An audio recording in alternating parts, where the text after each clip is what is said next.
नमस्कार साथियों, GS town की यूट्यूब चैनल पे आपका स्वागत है। जैसा कि आपको पता है कि एसएससी जीडी का हम लोगों ने एक बैच लेके आए हम लोग, जिसका नाम है शून्य से शिखर तक बैच। इस बैच का मकसद क्या है? जो बच्चे अभी कंपटीशन की दुनिया में नया नया पैर रखे हैं, मतलब जिनका स्टार्ट अभी शून्य से हुआ है, उनसे लेकर के टॉप तक यानी शिखर तक पहुंचना ही इस बैच का लक्ष्य है। यानी आप अगर जीरो से स्टार्ट कर रहे हैं तो आपके लिए भी बेनिफिशियरी है, और जो मतलब कुछ पढ़ चुके हैं, जैसे मान लीजिए कि 1 पे हैं या 2 पे हैं, उनके लिए भी बेनिफिशियरी है। और हम इसको टॉप पे लेके जाएंगे यानी शिखर तक लेके जाएंगे। तो इसीलिए इस बैच का नाम है शून्य से शिखर तक। यानी आप स्टार्ट कर रहे हैं तो आपके लिए बहुत ज़्यादा यूजफुल होने वाला है। और जो स्टार्ट कर चुका है, जो जान रहा है कि कंपटीशन कैसे होता है, किस टाइप के क्वेश्चन पूछे जाते हैं, कैसे कैसे क्वेश्चन अटेम्प्ट करने होते हैं, उसके लिए बहुत ज़्यादा बेनिफिशियरी है। और मतलब मान लीजिए कि आपको कुछ नहीं पता है, तो आप हमारे साथ जुड़े रहिए। आप हमारे साथ जुड़े रहेंगे तो आपको पता होगा कि क्वेश्चन कैसे अटेम्प्ट करते हैं, लास्ट टाइम में हम एग्ज़ाम के समय में कैसे हमारी अप्रोच होनी चाहिए, कैसे क्वेश्चन पूछे जाते हैं, क्वेश्चन का नेचर क्या होता है, कैसे हम गेस कर सकते हैं कि ये जो एग्ज़ाम होने वाला है एसएससी जीडी का या सीसेट का या सीजीएल का, उसमें कैसे वो नए क्वेश्चन वो पूछते हैं। और नए क्वेश्चन पूछने के लिए बहुत सारे आपको एनालिसिस करने होते हैं। कैसे आप पता लगाएंगे कि नए क्वेश्चन क्या पूछ रहे हैं, क्या कहाँ से क्वेश्चन आ रहा है, उनका एरिया क्या, किस एरिया को ज़्यादा टारगेट कर रहा है, किस एरिया को कम टारगेट कर रहा है। तो इसके लिए आपको क्या करना होगा, हमारे साथ जुड़े रहिए। हमारा जो चैनल है जिसका नाम है जीएस टाउन, उसको आप जाके यूट्यूब पे सब्सक्राइब कर लीजिए, अपने दोस्तों के साथ शेयर कीजिए। जिनके आप बहुत ज़्यादा शुभचिंतक हैं उनके साथ तो ज़रूर शेयर कीजिए, कि उनको भी पता चले कि एसएससी जीडी का जो एग्ज़ाम होने वाला है उसमें हम कहाँ स्टैंड कर रहे हैं। हम जो है हम इस एसएससी जीडी का जो एग्ज़ाम होने वाला है, हम उसमें अभी जो टॉप एमसीक्यूज होते हैं और जो पीवाई क्यू होते हैं, पीवाई क्यू का मतलब होता है प्रीवियस ईयर क्वेश्चन पेपर, उसके द्वारा हम तैयारी करा रहे हैं कि प्रीवियस ईयर क्वेश्चन पेपर आप सॉल्व करेंगे तो आपको ये आइडिया लगेगा किस एरिया को जो एसएससी जीडी का एग्ज़ाम है या सीजीएल का एग्ज़ाम है या सीटेट का एग्ज़ाम जो होने वाला है, वो किस एरिया को ज़्यादा टारगेट कर रहा है, किस एरिया को कम टारगेट कर रहा है। तो इसको स्मार्ट स्टडी बोलते हैं, कि हम कम पढ़ के ज़्यादा से ज़्यादा आउटपुट ले आए, उसी को स्मार्ट स्टडी बोलते हैं। तो स्मार्ट स्टडी के समझ लीजिए कि एक प्रोसेस में ही हम लोग ये टॉप एमसीक्यूज और पीवाईक्यूज लेकर आए हैं, और उसके द्वारा आपकी तैयारी कराएंगे और सुनिश्चित कराएंगे कि आपका जो एग्ज़ाम एसएससी जीडी का होने वाला है, कम से कम आप उसमें 70+ स्कोर करें, कम से कम आप। ये हमारा टारगेट है, 70+। ये क्वेश्चन का टारगेट है। 70+ क्वेश्चन अगर आप अटेम्प्ट करते हैं तो आपके मार्क्स होंगे 140 के अप्रॉक्स। मतलब आप कंपटीशन जो जो बेंचमार्क तय किया है, उस बेंचमार्क को हम और ज़्यादा ऊपर लेके जा रहे हैं, और 140 आप टारगेट करते हैं। तो अगर मान लीजिए 4-5 क्वेश्चन आपके गलत भी होते हैं, फिर भी आप 130 क्वेश्चन जो है, 130 नंबर आपके आसानी से एग्ज़ाम में मिलेंगे। इससे क्या होगा कि जो एसएससी जीडी का जो एग्ज़ाम होता है, उसका जो कट ऑफ जाती है वो 100 से 110 तक जाती है, और हमारा टारगेट क्या है 140। यानी अब बहुत हम सेफ जोन में जा करके इसको करने वाले हैं। तो चलिए शुरू करते हैं। एक और इन्फॉर्मेशन देनी थी, जिन बच्चों के एसएससी जीडी के एग्ज़ाम यानी फॉर्म फिल करने में कोई भी दिक्कत हो रहा है, कि मान लीजिए आपको फॉर्म फिल करने में कोई दिक्कत हो रहा है, तो मैंने पहले भी बताया था और अभी बता रहा हूँ। एक नंबर है 9129180039। इस नंबर पे आप हमको टेलीग्राम कीजिए, टेलीग्राम कीजिए, टेक्स्ट मैसेज कीजिए। ये हमारे संस्था का नंबर है। और आपको एग्ज़ाम से रिलेटेड, मतलब वनडे एग्ज़ाम से रिलेटेड, चाहे वो एसएससी जीडी का एग्ज़ाम हो, सीटेट का एग्ज़ाम हो या सीजीएल का एग्ज़ाम हो, इससे रिलेटेड आपको कोई भी दिक्कत है या फॉर्म फिल करने में या कोई अन्य तरह की समस्याएं आ रही हैं, तो आप हमसे डिस्कस कर सकते हैं। हम आपके जो क्वेरीज हैं उसको सॉल्व करेंगे, और ज़्यादा से ज़्यादा जो आपके लिए बेनिफिशरी है उसको बताएंगे कि आपको क्या करना होगा। चलिए शुरू करते हैं। क्वेश्चन नंबर 1 है, वस्तुओं और सेवाओं का उत्पादन देश के निवासियों द्वारा, चाहे वह देश के सीमा के बाहर हो या देश के सीमा के भीतर हो, उसे क्या कहते हैं? तो इसको बोलते हैं सकल राष्ट्रीय उत्पाद। सकल राष्ट्रीय उत्पाद क्या होता है? वस्तुओं और सेवाओं का जो है वो एक उत्पादन होता है जो क्या होता है, देश के निवासियों द्वारा किया जाता है। तो वही कह रहा है, देश के निवासियों द्वारा देश की सीमा के बाहर हो या से देश की सीमा के भीतर, उसे क्या कहा जाता है? तो सकल राष्ट्रीय उत्पाद कहा जाता है। सकल राष्ट्रीय उत्पाद को हम इंग्लिश में बोलेंगे ग्रॉस नेशनल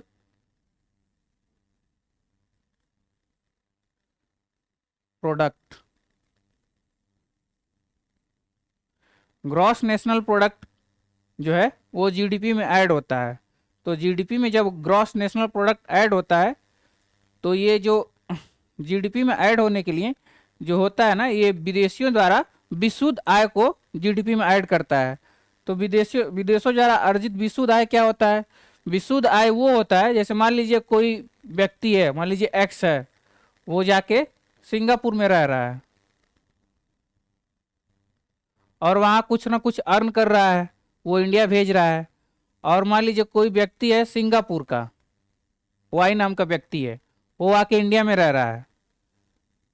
तो विशुद्ध आय निकालने के लिए हम क्या करेंगे? सिंगापुर वाले आय को ऐड करेंगे और जो सिंगापुर का आदमी जो इंडिया में रह के कुछ ना कुछ सिंगापुर को पैसे भेज रहा है, उसको माइनस करेंगे। तो इससे जो होगा वो विशुद्ध आय निकलेगा और यही विशुद्ध आय सकल राष्ट्रीय उत्पाद कहलाता है और ये जीडीपी में ऐड होता है। नेक्स्ट क्वेश्चन पे चलते हैं। नेक्स्ट है, किसी देश की राष्ट्रीय आय को उसकी जनसंख्या से भाग देने पर जो भागफल प्राप्त होता है उसे क्या कहा जाता है? यानी किसी देश की जो राष्ट्रीय आय है, मान लीजिए कि इंडिया का राष्ट्रीय आय मान लीजिए हम मान लेते हैं, ये है नहीं, हम मान रहे हैं 10 लाख करोड़ है। इंडिया की आबादी कितनी है? 10 लाख है मान लेते हैं। जब हम 10 लाख मान रहे हैं तो जब इसको हम डिवाइड करेंगे और जो चीज हमें मिलेगी उसी को क्या बोलते हैं, वही पूछ रहा है। तो इसको बोलते हैं प्रति व्यक्ति आय। और आपको ये याद रखना है कि जिस कंट्री में प्रति व्यक्ति आय जितनी ज्यादा होगी वो देश उतना ही विकसित होगा, उतना ही संपन्न होगा हर एक मामले में, चाहे वो आर्थिक मामले हो या टेक्नोलॉजी का मामला हो, हर एक मामले में लगभग ये आगे होता है। चलिए नेक्स्ट क्वेश्चन पढ़ते हैं। नेक्स्ट क्वेश्चन है, जिन देशों में प्रति व्यक्ति आय अधिक होती है तथा देश के सकल घरेलू उत्पाद का स्तर तकनीकी रूप से और लोगों का जीवन स्तर को छूने के साथ साथ संरचनात्मक यानी स्ट्रक्चरल विकास बहुत अच्छा होता है, लेकिन जनसंख्या, ये लेकिन नहीं होगा, और जनसंख्या और बेरोजगारी का स्तर भी कम होता है, ऐसे देश को, वो जो ऐसा देश है उसकी जीडीपी किसके अंतर्गत आएगी? विकासशील अर्थव्यवस्था के अंतर्गत आएगी कि विकसित आएगी कि मिश्रित आएगी या इनमें से कोई नहीं? तो ये होगा विकसित अर्थव्यवस्था। तो विकसित अर्थव्यवस्था में क्या होता है? प्रति व्यक्ति, हमने आपको अभी पिछले क्वेश्चन में डिस्कस किया था कि प्रति व्यक्ति आय जहाँ अधिक होती है तो वो देश वो संपन्न देश कहलाता है। तो प्रति व्यक्ति आय अधिक होती है और देश का जो सकल घरेलू उत्पाद है यानी जो जीडीपी है वो भी काफी अच्छा होता है। तो ये होगा विकसित अर्थव्यवस्था। अब विकासशील अर्थव्यवस्था क्या है? विकासशील जैसे विकसित अर्थव्यवस्था में एग्जाम्पल के रूप में यूएसए को ले सकते हैं। और विकासशील अर्थव्यवस्था क्या है? विकासशील अर्थव्यवस्था है मतलब कोई अर्थव्यवस्था है जो अभी विकास के रास्ते पे यानी प्रोसेस में है, वो अभी पूरी तरह से विकसित नहीं हुई है, लेकिन उसका भी जीवन स्तर काफी हद तक सुधर रहा है, लोगों का जो है प्रति व्यक्ति आय में वृद्धि हो रही है, उसको विकासशील अर्थव्यवस्था कहते हैं। विकासशील अर्थव्यवस्था के रूप में आप इंडिया को ले सकते हैं। अब मिश्रित अर्थव्यवस्था क्या होता है? मिश्रित अर्थव्यवस्था होता है जैसे कि जो जैसे समाज एक होता है पूंजीवादी अर्थव्यवस्था, एक होता है सामाजिक अर्थव्यवस्था, और जो दोनों का मिश्रण होता है उसको मिश्रित अर्थव्यवस्था बोलते हैं। मिश्रित अर्थव्यवस्था का इन द सेंस है कि कुछ लक्षण उस अर्थव्यवस्था में पूंजीवाद के होंगे और कुछ जो है समाजवाद के होंगे, उसको मिश्रित अर्थव्यवस्था बोलते हैं। अब मिश्रित अर्थव्यवस्था के एग्जाम्पल के रूप में सबसे अच्छा एग्जाम्पल क्या है? इंडिया है। अब पूंजीवादी अर्थव्यवस्था क्या होता है? पूंजीवादी अर्थव्यवस्था वो अर्थव्यवस्था होता है जिस अर्थव्यवस्था में जो क्या है कि उस अर्थव्यवस्था में हर एक चीज का जो मानक होता है वो बाजार डिसाइड करता है। और मिश्रित अर्थ और समाजवाद अर्थव्यवस्था में क्या होता है? समाजवादी अर्थव्यवस्था में ऐसा होता है कि जो बाजारी मूल्य का निर्धारण है वो सरकार करती है। तो इसका मिला जुला रूप हम इंडिया में देख सकते हैं। कुछ जगह जो है इंडिया में जो मूल्य का निर्धारण वो बाजार करती है और कुछ जगह पे जो सरकार का इन्फ्लुएंस होता है, यानी सरकार काफ़ी हद तक अपने इन्फ्लुएंस के माध्यम से बाजारी मूल्य को डिसाइड करती है। तो इसीलिए जो इंडिया का अर्थव्यवस्था क्या है वो मिश्रित अर्थव्यवस्था है। इसको अब याद रखना है कि जो इंडिया का अर्थव्यवस्था है मतलब इंडियन जीडीपी जो है वो मिक्स्ड इकोनॉमी के थ्रू आती है। चलिए नेक्स्ट पे बढ़ते हैं। कौन सा सूचकांक किस देश की जनसंख्या का जन्म के समय मापन करता है? मतलब ऐसी सूचकांक का नाम आपको बताना है जो जन्म के समय वो क्या करता है, किसी देश की जनसंख्या के जन्म के समय मापन करता है। मतलब जन्म का क्या रेशियो है उसको बोलते हैं जीवन प्रत्याशा सूचकांक। जीवन प्रत्याशा सूचकांक जो होता है ये इसका जो मापन होता है ना वो होता है 0 से लेके 1 के बीच। तो जो देश 1 के करीब जितने होते हैं वो देश का जीवन प्रत्याशा सूचकांक काफी अच्छा माना जाता है। और मतलब ये कह सकते हैं कि जिनका जो है डिमोशन हो रहा है वो 0 की तरफ बढ़ते हैं और जिनका प्रमोशन होता है वो 1 की तरफ बढ़ते हैं। तो जो देश 1 की तरफ बढ़ रहे हैं उनका जीवन प्रत्याशा सूचकांक अच्छा होगा, और जो देश 1 के करीब मतलब 0 के करीब हैं उनका जीवन प्रत्याशा सूचकांक वो कम होता है। और जीवन प्रत्याशा सूचकांक किसके अंतर्गत आता है? ये आता है मानव विकास सूचकांक के अंतर्गत। ये आता है मानव विकास सूचकांक। अब आपको याद रखना है कि मानव विकास सूचकांक जारी कौन करता है? ये जारी करता है UNDP, United Nation Development Programme. यही यूएनडीपी जो है हर देश का मानव विकास सूचकांक जारी करता है। और मानव विकास सूचकांक का ही एक रूप है, मतलब एक कह सकते हैं मानव विकास सूचकांक के 3 भेद होते हैं। उसमें होता है आय सूचकांक, शिक्षा सूचकांक और जीवन प्रत्याशा सूचकांक। तो जीवन प्रत्याशा सूचकांक मानव विकास सूचकांक का एक पार्ट कह सकते हैं। नेक्स्ट क्वेश्चन में बढ़ते हैं। किस सूचकांक के द्वारा जीवन निर्वाह स्तर का मापन क्रय शक्ति क्षमता होगा? ये क्रय शक्ति क्षमता के आधार पर प्रति व्यक्ति सकल राष्ट्रीय आय से किया जाता है। क्वेश्चन रिपीट हुआ है क्या ये?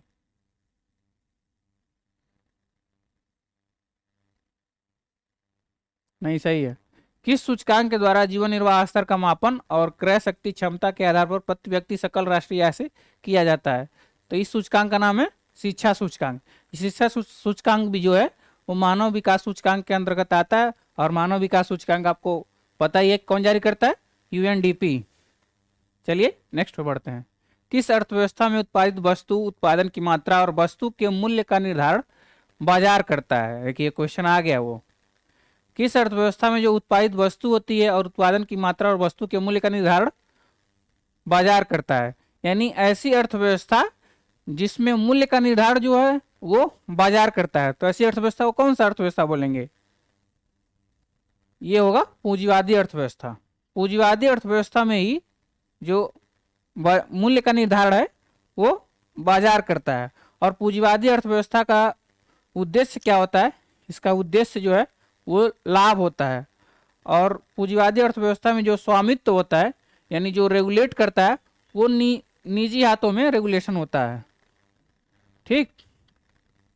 आपको समझ में आ रहा होगा। और पूंजीवादी अर्थव्यवस्था के रूप में हम एग्जाम्पल ले सकते हैं। पूंजीवादी अर्थव्यवस्था मैंने बताया था, यूएसए बताया ही था आपको, यूके को भी ले सकते हैं आप, सिंगापुर है,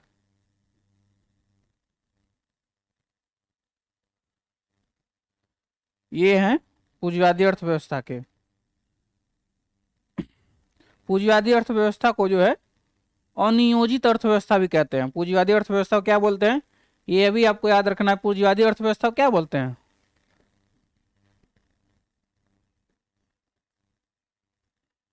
अनियोजित अर्थव्यवस्था।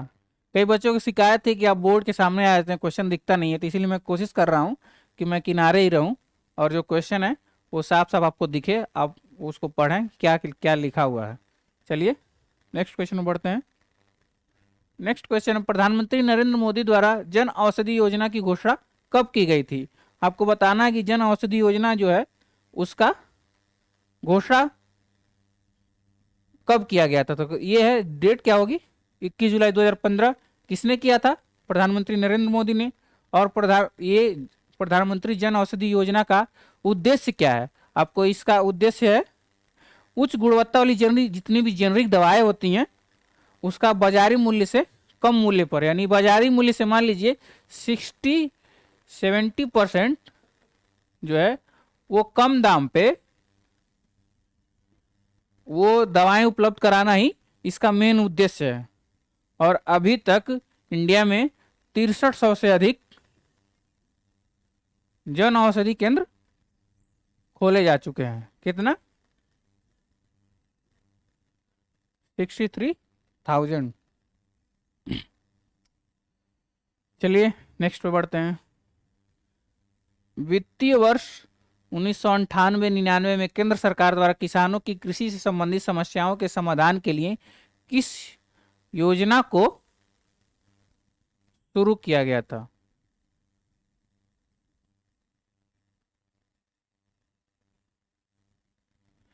तो आपको बताना है कि वित्तीय वर्ष 1998-99 में किस योजना को शुरू किया गया था। तो ये है किसान क्रेडिट कार्ड योजना।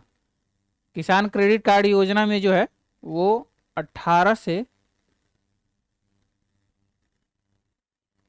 50 वर्ष के जो व्यक्ति होते हैं वो इलिजिबल होते हैं। और इसका उद्देश्य क्या है, इसका उद्देश्य है किसानों के अल्पकालीन, मध्यकालीन और दीर्घकालीन जो वित्तीय आवश्यकताएं है, यानी अल्पकालीन, आपको ये भी याद रखना होगा इसका उद्देश्य क्या है, अल्पकालीन,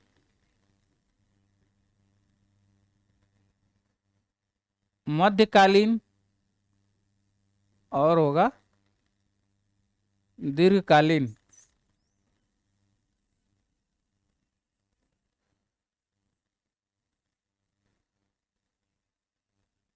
दीर्घकालीन जो वित्तीय आवश्यकता है, जैसे अल्पकालीन मान लीजिए कि कोई फसल उगाना है, उसके लिए आपको क्रेडिट चाहिए, लोन चाहिए, वो अल्पकालीन हो गया। मध्यकालीन है कि मान लीजिए आपने फसल उगाया और आप कटाई के जो फसल है उसे कटाई के समय आप तब तक के लिए आपको मतलब क्रेडिट चाहिए, वो मध्यकालीन हो गया। दीर्घकालीन हो गया कि किसी कृषि पर्पज से आप जैसे ट्रैक्टर को खरीदने के लिए लोन ले रहे हैं तो उसका लॉन्ग टर्म में आप उसको रिटर्न करेंगे, वो दीर्घकालीन के थ्रू आ गया। तो ये आपको वित्तीय वर्ष 1998 में केंद्र सरकार द्वारा किसानों की कृषि से संबंधित समस्याओं को समाधान करने के लिए किस योजना की शुरुआत किया गया था, तो वो किसान क्रेडिट कार्ड योजना। और इसका उद्देश्य क्या है, उसका उद्देश्य अल्पकालीन, मध्यकालीन, दीर्घकालीन जो समस्याएं हैं किसानों के उसको दूर करना है, वित्तीय आवश्यकताओं की उनकी पूर्ति के लिए धन उपलब्ध कराना है। नेक्स्ट क्वेश्चन पे बढ़ते हैं। नेक्स्ट क्वेश्चन है व्यापारिक कंपनियों द्वारा निगमों की आय पर लगाए जाने वाले कर को क्या कहा जाता है। यानी आपको बताना है जो व्यापारिक कंपनियां होती हैं, कारपोरेट कंपनियां होती हैं उनकी आय पर जो कर लगाया जाता है उस कर को क्या बोला जाता है, उस कर को बोलते हैं निगम कर। निगम कर को ही इंग्लिश में कारपोरेट टैक्स बोलते हैं।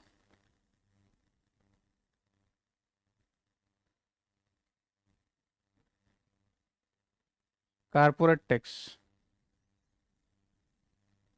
निगम कर में थोड़ा शुद्ध हिंदी हो जा रहा है तो आप उसको कारपोरेट टैक्स के नाम से भी याद कर सकते हैं। निगम कर को इंग्लिश में ही कारपोरेट टैक्स कहा जाता है। कारपोरेट टैक्स को एक और नाम से जानते हैं, बताइए किस नाम से जानते हैं, गेस कीजिए आप लोग। जो लोग पढ़ेंगे उनको पता होगा। इसको कंपनी लाभ कर के नाम से भी जानते हैं, ये भी आपको याद रखना है। इसको किस नाम से जानते हैं? कंपनी लाभ कर। ये किसके द्वारा इम्पोज किया जाता है? तो ये इम्पोज किया जाता है केंद्र सरकार के द्वारा। और ये पहली बार भारत में कब इम्पोज किया गया था? भारत में जो निगम कर की शुरुआत हुई थी वो हुई थी 1960-61 से केंद्र सरकार द्वारा इसका इम्पोज किया गया था, इसको मतलब लागू किया गया था। नेक्स्ट क्वेश्चन बढ़ते हैं। राष्ट्रीय किसान आयोग का गठन कब किया गया था? तो राष्ट्रीय किसान आयोग का गठन किया गया था जनवरी 2004 में। अब बताइए आप, राष्ट्रीय किसान आयोग के प्रथम अध्यक्ष कौन थे? बताइए, कोशिश कीजिए, किनको किनको याद है? तो अध्यक्ष का नाम था सोमपाल। यानी राष्ट्रीय किसान आयोग का जब गठन किया गया था जनवरी 2004 में, तो उसके प्रथम अध्यक्ष थे सोमपाल जी थे। तो ये सब सारी चीजें आपको याद रखना है। और देखिए क्वेश्चन कैसे पूछा जा रहा है, क्वेश्चन का फॉर्मेशन क्या है, उसका उद्देश्य क्या है, तो इसको भी आप ध्यान रख के पढ़ते रहिए।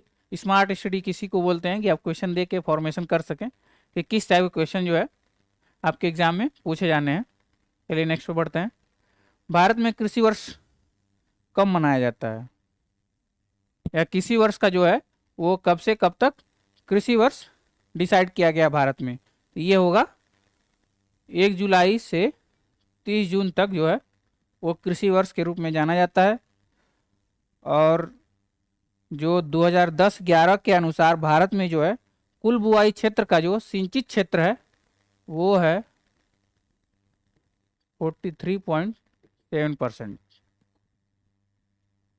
सॉरी, ये 45 होगा, ये होगा 45.7%। जो कुल बुआई वाला क्षेत्र है उसके कुल सिंचित क्षेत्र, जो कुल बुआई क्षेत्र का जो है सिंचित क्षेत्र है 45.7%। चलिए नेक्स्ट पे बढ़ते हैं। नेक्स्ट है, जब कोई ऋण लंबे भुगतान अवधि और कम ब्याज जैसे आसान शर्तों पर प्राप्त किया जाता है तो उसे क्या बोलते हैं? मान लीजिए जब आप कोई ऋण लेते हैं तो लंबे अवधि के लिए लेते हैं, मान लीजिए कि जैसे 99 साल के लिए आपने ऋण लिया और वो जो है बहुत कम ब्याज दर पे, मान लीजिए कि 1% पे मिल गया आपको, और उसकी शर्तें भी बहुत आसान है कि आपको मतलब या कह दिया जाए कि 5 वर्ष के बाद आपको जो ब्याज दर का है वो भुगतान करना है, या 10 वर्ष या 15 वर्ष के बाद आपकी जो भुगतान राशि है वो स्टार्ट होगी। तो ये बहुत सॉफ्ट हो गया, तो इसको नाम से ही पता चल रहा है कि इसको क्या बोलते हैं, तो इसको बोलते हैं सॉफ्ट लोन। मतलब इसकी टर्म्स एंड कंडीशन बहुत आसान होता है, ब्याज दर बहुत कम होता है, भुगतान अवधि आपको लंबे समय के बाद करनी है, यानी भुगतान अवधि काफ़ी लंबी होती है, तो इसको बोलते हैं सॉफ्ट लोन। नेक्स्ट पे चलते हैं। नेक्स्ट है, शीघ्र पलायन कर जाने वाली विदेशी मुद्रा को क्या कहते हैं? यानी ऐसी विदेशी मुद्रा जो लाभ के उद्देश्य से भारत में आई थी और लाभ बनाते ही वो निकल गई, उसको बोलते हैं हॉट मनी। हॉट मनी जो, जैसे मान लीजिए कोई विदेशी है, वो इंडिया के शेयर मार्केट में इन्वेस्ट कर रहा है, रिलायंस के ट्रेंड उसने शेयर खरीद लिए, उसको पता है कि रिलायंस का शेयर, वो शेयर जो है वो ऊपर जाने वाला है, तो उसने खरीद लिए। और जब रिलायंस का शेयर ऊपर चला गया तो उसको बेच के 4-5 दिन 10 दिन जितना भी समय लिया, मतलब बहुत लिमिटेड समय लेते हैं वो लोग, और बेच के फिर वो जो मनी है वो अपने देश ले गया, तो उसी को बोलते हैं हॉट मनी। हॉट मनी जो है हमेशा लाभ के उद्देश्य से ये किसी भी देश में इन्वेस्ट किया जाता है। और जहां अब इसको, जैसे मान लीजिए कि इंडिया में इसने इन्वेस्ट किया और इसको पता चला कि अब चाइना में जो है वहाँ जो है अब हम पैसा लगाएंगे तो उसमें ज़्यादा प्रॉफिट होगा, तो वो इंडिया से पैसा कहाँ लेके जाएगा? वो इंडिया से ले जाएगा चाइना, और बहुत लिमिटेड समय के लिए इंडिया में वो पैसा रुकता है, तो उसी को बोलते हैं हॉट मनी। नेक्स्ट क्वेश्चन है, मौलिक खोज तथा निर्माण के संबंध में किसी व्यक्ति अथवा संस्था को सरकार द्वारा बौद्धिक अधिकार की मान्यता कहलाता है। यानी कोई आप मौलिक खोज किए हैं या निर्माण के संबंध में किसी व्यक्ति या संस्था को सरकार द्वारा जो बौद्धिक अधिकार की मान्यता दी जाती है उसको क्या बोलते हैं? तो इसको बोलते हैं पेटेंट। जैसे मान लीजिए कि मैंने एक चैनल चालू किया जिसका नाम है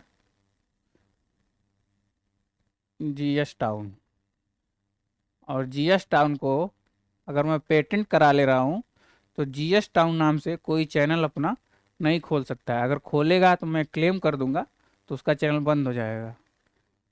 तो नेक्स्ट क्वेश्चन पे चलते हैं। जब किसी सरकार का बजट कम आय और अधिक व्यय वाला अर्थात घाटे का बजट होता है तब उस व्यय के लिए सरकार बैंकों से ऋण लेती है तथा अतिरिक्त मुद्रा निर्गमन करती है, उसे क्या कहा जाता है? यानी जब सरकार का बजट जो है वो कम होता है और व्यय उसको अधिक करना है तो ये जो बजट होता है उसको बजट को क्या बोलते हैं? घाटे का बजट बोलते हैं।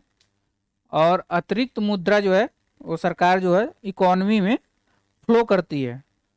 तो आपको बताना है किसको क्या बोलते हैं। इसको बोलते हैं घाटे का बजट, और घाटे के बजट को एक और नाम से जानते हैं जिसका नाम है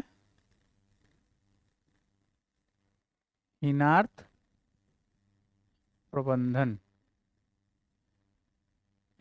घाटे के बजट को हीनार्थ प्रबंधन के नाम से जानते हैं। और आपको हीनार्थ प्रबंधन अगर मतलब याद करने में आसानी नहीं हो रही है क्योंकि थोड़ा टफ लग रहा है, हिंदी नेम है, तो इसको आप बोलते हैं डेफिसिट फाइनेंसिंग। आप इसको डेफिसिट फाइनेंसिंग के नाम से भी याद कर सकते हैं। चलिए नेक्स्ट पे बढ़ते हैं। नेक्स्ट क्वेश्चन है, व्यापार चक्र की अवस्था है जिसमें आर्थिक क्रियाशक्ति शिथिल हो जाएगा। ये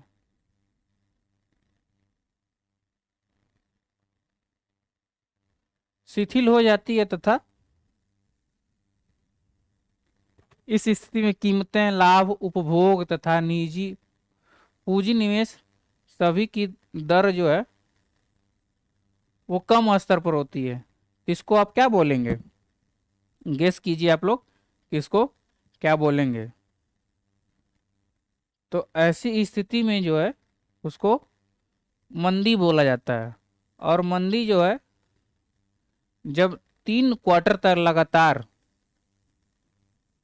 3 क्वार्टर, क्वार्टर का मतलब होता है तिमाही, मतलब 3 तिमाही तक लगातार जो अर्थव्यवस्था जो है वो उसमें कमी दर्ज हो रहा है 3 क्वार्टर तक लगातार, तो उसको कहा जाता है कि ये जैसे ये जो देश की इकॉनमी है वो मंदी से गुजर रही है, उसी को आर्थिक मंदी भी बोलते हैं। चलिए नेक्स्ट पे चलते हैं। नेक्स्ट क्वेश्चन है आपका, जब वस्तुओं की पूर्ति की तुलना में मांग कम हो जाती है तो उस स्थिति को आप क्या बोलेंगे? जैसे मान लीजिए वस्तुओं की तुलना में जो आपूर्ति है उसकी तुलना में मांग कम हो गई तो उसको आप क्या बोलेंगे? उसको बोलेंगे रिसेशन। रिसेशन जब आता है ना तो धन के अभाव के कारण जो है वस्तुएं बिकती नहीं है तो उद्योग धंधे बंद होने लगते हैं। तो रिसेशन जब आता है, जैसे इंडिया में जो है कहा जा रहा था कि 1990 में, 90-91 में इंडियन इकॉनमी जो है वो रिसेशन से गुजर रही थी। तो जैसे मान लीजिए कोई वस्तु है उसकी सप्लाई है 100 और मांग उसकी मात्र 80 की है, तो वो जो, तो उसको कह सकते हैं कि इंडियन इकॉनमी रिसेशन से गुजर रही है। चलिए नेक्स्ट पे बढ़ते हैं। जब किसी वस्तु की वह मांग जो वस्तु की मांग से उत्पन्न होती है जिसे वह वस्तु प्रयुक्त होती है उसको क्या कहलाते हैं? उसको क्या कहते हैं? तो इसको बोलेंगे, जैसे मान लीजिए कोई वस्तु एक्स है, इसकी मांग की वजह से वाई की मांग भी बढ़ गई तो इसको बोलते हैं व्युत्पन्न मांग। यानी एक मांग से दूसरा मांग उत्पन्न हो गया। जैसे मान लीजिए आपको कहीं जाना है तो बाइक की आवश्यकता है आपको। तो जब आप बाइक की आवश्यकता है आपको, मतलब जब आप जान रहे हैं कि आपका काम अब चलने वाला है नहीं, तो बाइक खरीद रहे हैं, तो बाइक की मांग से क्या उत्पन्न हो रहा है? जब आप बाइक खरीदेंगे तो पेट्रोल तो आपको खरीदना ही पड़ेगा। तो जब आप पेट्रोल खरीद रहे हैं तो बाइक के जो मांग से पेट्रोल की मांग भी उत्पन्न हो रही है, तो इसको ही व्युत्पन्न मांग बोलेंगे। समझ में आ रहा है सबको? चलिए नेक्स्ट पे बढ़ते हैं। बाजार में जिस कीमत और वस्तु की मांग और पूर्ति बराबर होती है उसको क्या बोलते हैं? मतलब ऐसी कीमत आपको बतानी है जिसमें वस्तु की मांग मान लीजिए 100 है, और जो सप्लाई है वो भी 100 हो गई। ये क्या हो गया? दोनों संतुलन हो गया, तो इसको बोलेंगे संतुलन कीमत।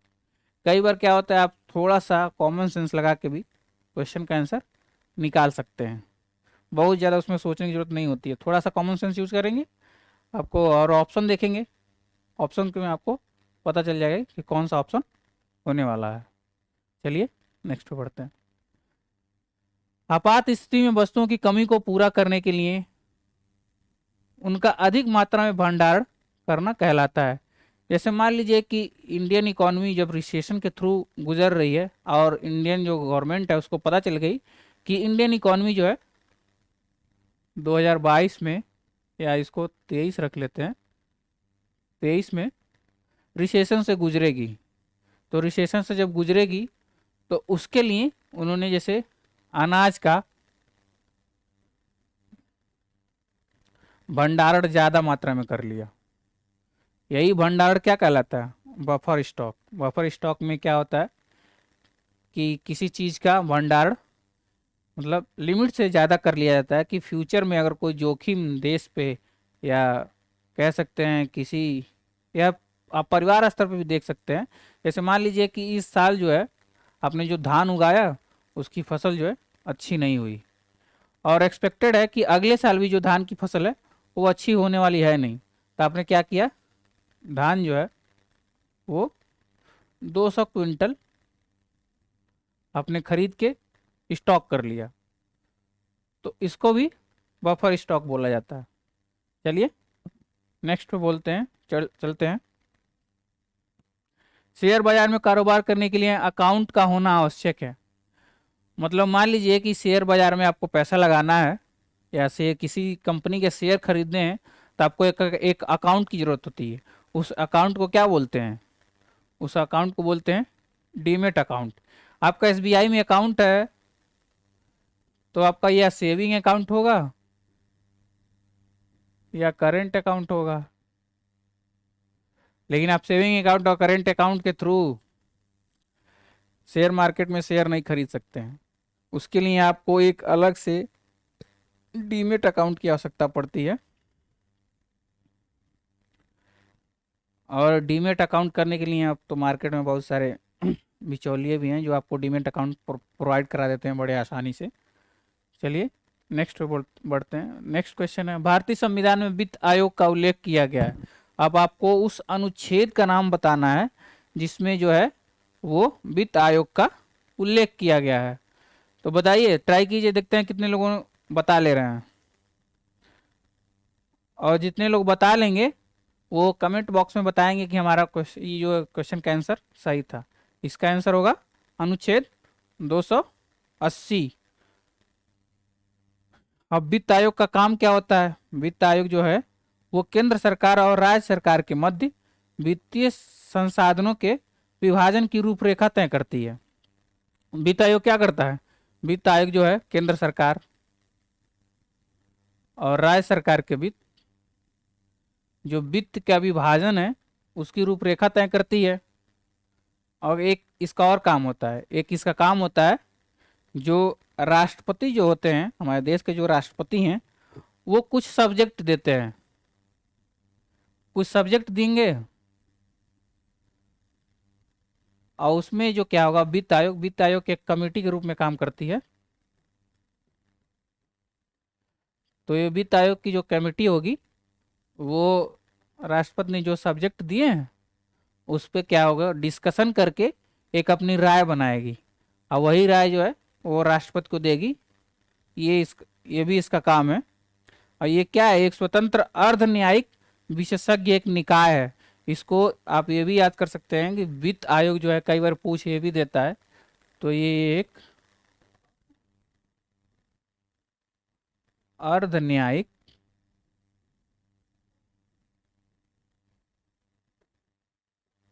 स्वतंत्र निकाय है। तो ये भी आपको याद रखना है, वित्त आयोग को एक अर्ध न्यायिक स्वतंत्र निकाय भी बोला जाता है। और किस अनुच्छेद के आता है, अनुच्छेद 280 भारतीय संविधान के। और काम क्या होता है, केंद्र और राज्य के बीच जो वित्त का विभाजन है उसको, उसकी रूपरेखा तय करना, वित्तीय संसाधनों का जो विभाजन है उसका रूपरेखा तय करना। नेक्स्ट पे बढ़ते हैं। नेक्स्ट क्वेश्चन है, भारत में सिक्कों की ढलाई का कार्य कहाँ कहाँ किया जाता है। तो आपको बताना है भारत में सिक्कों की ढलाई का कार्य कहाँ कहाँ किया जाता है, बताइए चलिए। तो ये होगा, मुंबई में भी किया जाता है, हैदराबाद में भी किया जाता है, कोलकाता में किया जाता है। तो ऑप्शन कौन सा सही होगा, उपर्युक्त सभी। याद कर लीजिए 3 जगह भारत में सिक्कों की ढलाई की जाती है। जो सिक्के आते हैं ना भारत में, जैसे 1 के सिक्के, 2 के सिक्के, 5 के आते हैं, 10 के आते हैं, कभी कभी आपको 20 के सिक्के भी देखने को मिल जाएंगे। तो इन सिक्कों का जो ढलाई का काम होता है, कहाँ ये बनाए जाते हैं, तो वो 3 जगह बनाए जाते हैं। कहाँ कहाँ, मुंबई, हैदराबाद और कोलकाता। आपको याद रखना होगा ये। नेक्स्ट क्वेश्चन है, भारत में बजट प्रणाली का संस्थापक किसे माना जाता है। चलिए बताइए, भारत में बजट बजट प्रणाली का जो है संस्थापक किसको माना जाता है। चलिए, तो इनका नाम है जेम्स विल्सन। जेम्स विल्सन ने पहली बार जो है वो 1860 में, जब वायसराय कौन थे 1860 में, वायसराय थे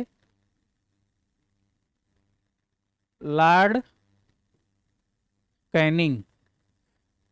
इससे देखिए आपके कितने क्वेश्चन प्रिपेयर हो रहे हैं, केवल एक क्वेश्चन से। भारत में बजट प्रणाली का संस्थापक जेम्स विल्सन को माना जाता है। इन्होंने पहली बार जो है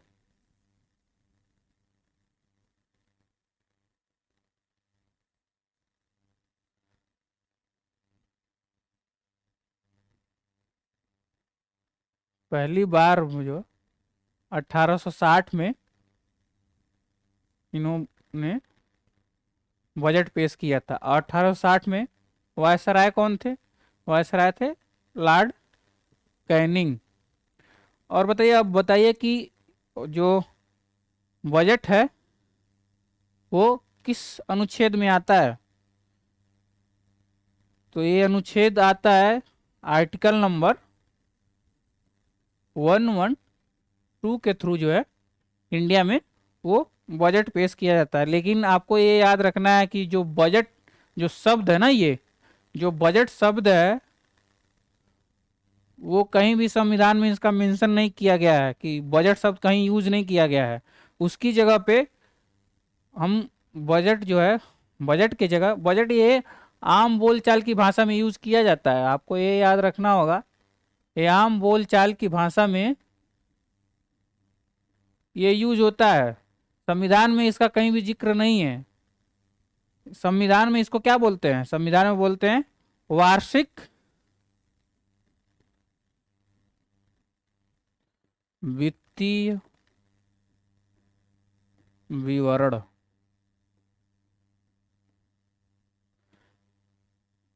ये आपको याद रखना होगा।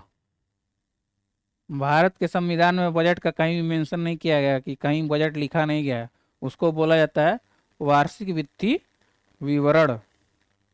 और ये वार्षिक वित्तीय विवरण किस आर्टिकल के अंतर्गत आता है, तो ये आर्टिकल है 112। स्वतंत्र भारत का पहला बजट कब प्रस्तुत किया गया था, आपको बता, चलिए गेस कीजिए। स्वतंत्र भारत का जो है, चलिए मैं डेट बता दे रहा हूँ, ईयर बताइए।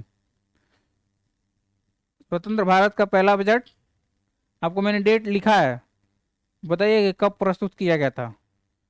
26 नवंबर 1947 स्वतंत्र भारत का पहला बजट 26 नवंबर 1947 को। उस समय वित्त मंत्री कौन थे, चलिए बताइए, वित्त मंत्री कौन थे? वित्त मंत्री थे आर के खड़मुखम चेट्टी। आर के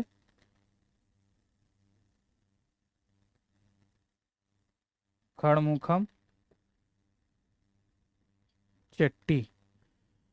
देखिए आपके एक क्वेश्चन से कितने क्वेश्चन तैयार हो गए। बजट का मेंशन नहीं है भारतीय संविधान में, ये आपको याद रखना है। आम बोलचाल की भाषा में इसको बजट बोलते हैं। संविधान में इसको क्या बोला जाता है, वार्षिक वित्तीय विवरण। पहली बार कब आया था, तो 1860 में। कौन लाया था, जेम्स विल्सन ने। किसकी अध्यक्षता में, लॉर्ड कैनिंग की अध्यक्षता में। एक कार्यकारी परिषद जो थी लॉर्ड कैनिंग की, वहां पहली बार बजट प्रस्तुत किया गया था। किस आर्टिकल के अंतर्गत आता है, तो आर्टिकल 112 के अंतर्गत आता है।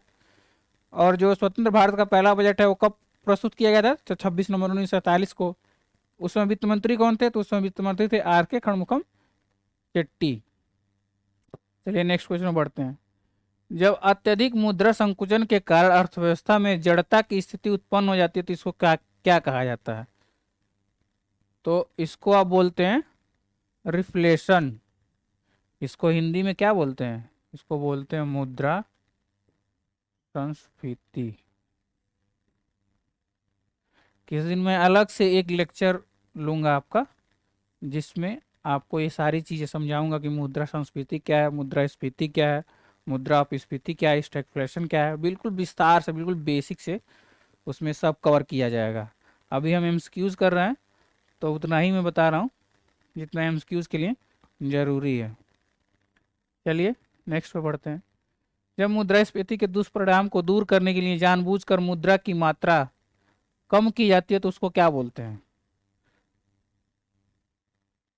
अब इसको आपको बताना है कि जब मुद्रा के दुष्परिणाम को दूर करने के लिए जानबूझकर मुद्रा की मात्रा कम की जाती है तो उसको क्या बोलते हैं, उसको बोलते हैं मुद्रा अपस्फीति। अब मुद्रा अपस्फीति को इंग्लिश में क्या बोलते हैं बताइए, इसको बोलते हैं डिसइंफ्लेशन।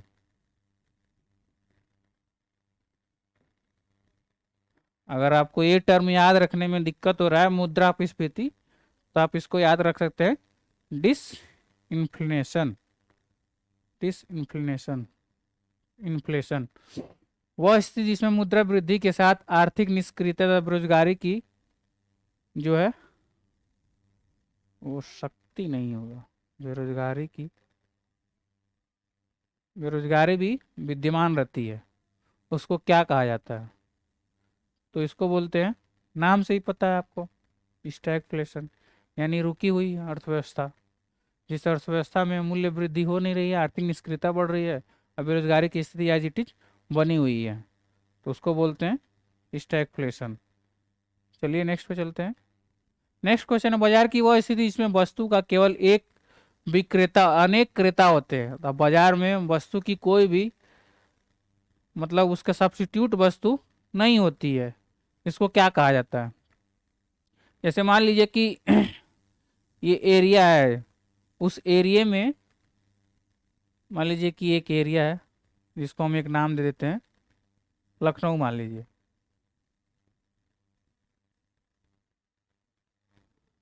लखनऊ में जो है वो मान लीजिए कि आप तैयारी करने आ रहे हैं, कंपटीशन की तैयारी करने आ रहे हैं, और कोई एक ही चैनल हो, जैसे मान लीजिए कि हमारा चैनल है जीएस टाउन, या ऑफलाइन कोचिंग है जीएस टाउन, और इसके अलावा कोई भी कोचिंग पूरे लखनऊ में उपलब्ध नहीं है, और आपकी स्थिति ऐसी है कि आप लखनऊ में ही रह के तैयारी कर सकते हैं या यहीं पर रह के, और आप जैसे कहीं अदर जगह नहीं जा सकते हैं, आपको मजबूरी है कि आपको लखनऊ में रह के तैयारी करनी होगी, तो आपको जीएस टाउन में एडमिशन लेना होगा, जिसमें जिसमें क्या होगा, यानी जो सेवा प्रदान कर रहा हूँ वो तो मैं अकेला हूँगा, और जो सेवा लेने वाले लोग हैं वो कई लोग होंगे, उनकी संख्या ज़्यादा होगी।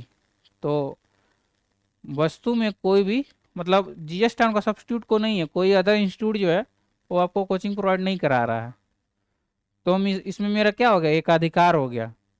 जब एकाधिकार होता है किसी भी अर्थव्यवस्था में, एकाधिकार जो होता है अर्थव्यवस्था के लिए बुरी स्थिति, या किसी भी क्षेत्र में आप मान लीजिए जो अर्थव्यवस्था होता है, जो उसका एकाधिकार है ना, वो अच्छा नहीं होता। एकाधिकार जो होने पे क्या होता है, गुणवत्ता में कमी आती है, क्योंकि मान लीजिए अगर केवल जीएस टाउन ही रहेगा तो अपनी गुणवत्ता पे ध्यान देगा नहीं।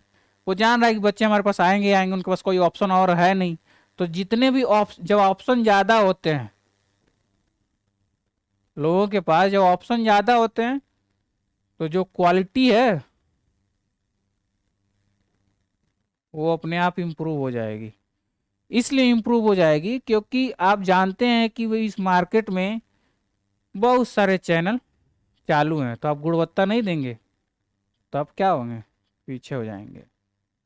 तो गुणवत्ता पे ही, तो गुणवत्ता अपने आप सुधार हो जाएगी, और जीएसटी गुणवत्ता पे बहुत ज़्यादा ध्यान देता है। चलिए नेक्स्ट पे बढ़ते हैं। राष्ट्रीय स्वास्थ्य बीमा योजना किस तिथि से लागू की गई थी? तो आपको तिथि का नाम बताना है, किस तिथि से राष्ट्रीय स्वास्थ्य बीमा योजना लागू की गई थी। ये होगा 1 अप्रैल 2008।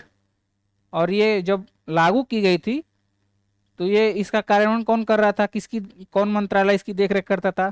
किसकी मंत्रालय था वो? श्रम एवं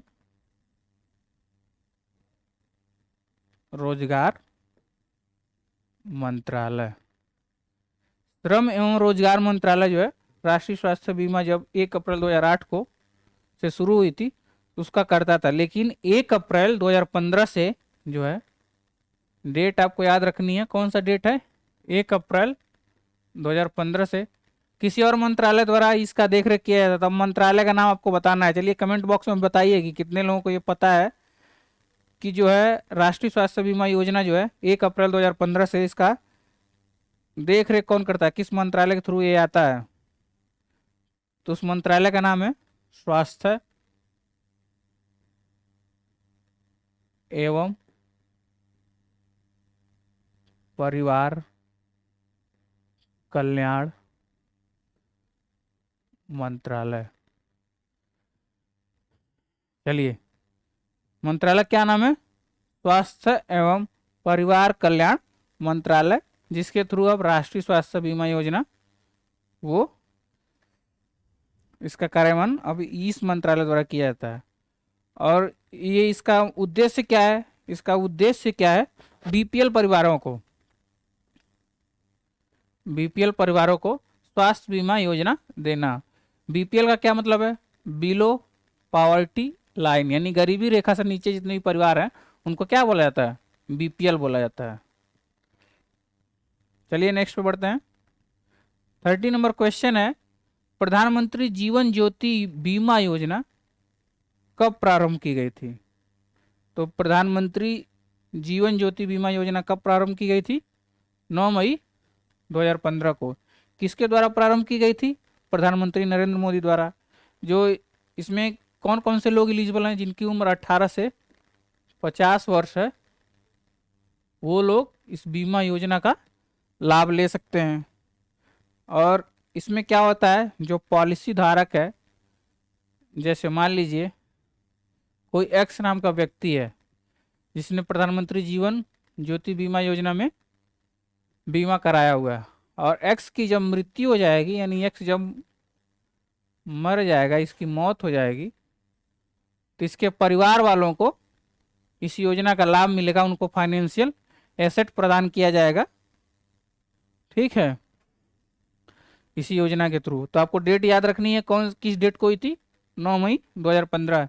यहाँ पे जो है आपके वो 30 क्वेश्चन कंप्लीट हो रहे हैं, और हम उम्मीद करते हैं जिसने हमने 30 क्वेश्चन जो हमने कराए हैं वो आपके एग्जाम के लिए बहुत यूजफुल होंगे। आपके एग्जाम में जो क्वेश्चन आएंगे इससे रिलेटेड आएंगे, अगर डायरेक्ट नहीं आए तो इससे रिलेटेड आएंगे कहीं ना कहीं। आप इस जो सुपर 30 जो क्वेश्चन हम लोग सीरीज लिख चल रहे हैं उसके थ्रू आप कहीं ना कहीं क्वेश्चन को टच करने में एक काबिल बन जाएंगे। अब कल जो हम क्या करेंगे, कल हम करेंगे पीवाईक्यूज, यानी previous year question, previous year paper में जो एसएससी जीडी के जितने भी हुए हैं उसमें जीएस